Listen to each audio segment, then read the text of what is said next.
Well, let's get you more perspective now on U.S. consumer spending. I'm joined live via Skype by Robert Brusca. He's the Chief Economist at FAO Economics. Welcome back to the show. Hello. So I'd like to start with the steady increases that we've seen in consumer spending the past 2 months. What's your reaction to that data and whether or not it's a sign of better things to come? Well, a lot of it is due to the government transfer payments.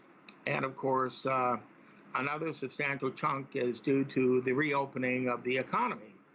But as your previous report talked about, there have been some reinfections. There is some criticism that the reopenings occurred too quickly.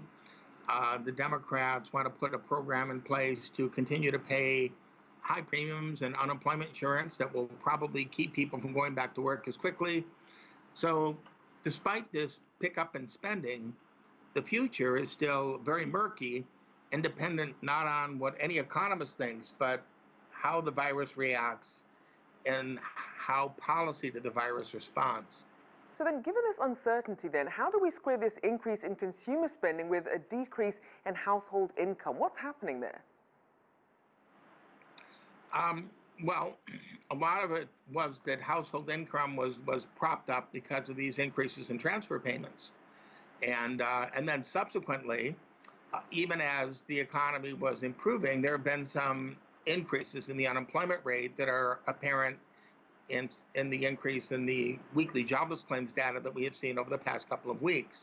So we get some data weekly, and we get to look at it and basically take a pulse of the economy. We get other data monthly. We get data on GDP quarterly. And so we try to patch these different frequencies together to get a picture of what's going on in real time. And sometimes the picture isn't completely consistent.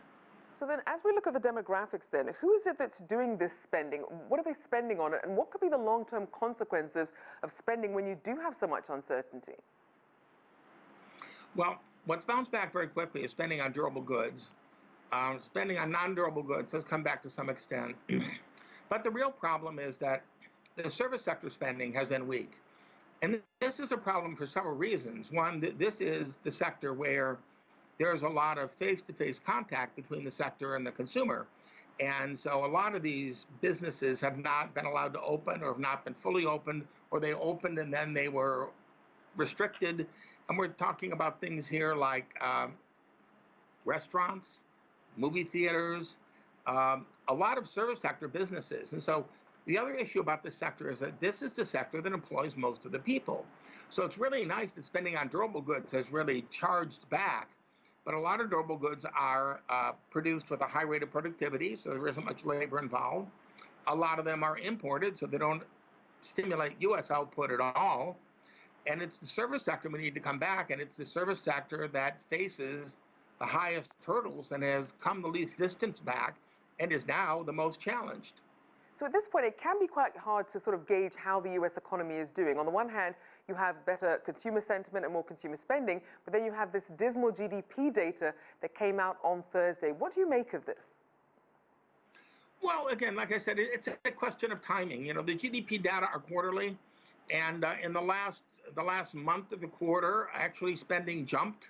But because spending had been so deeply impacted early in the quarter, the quarterly figure was terrible.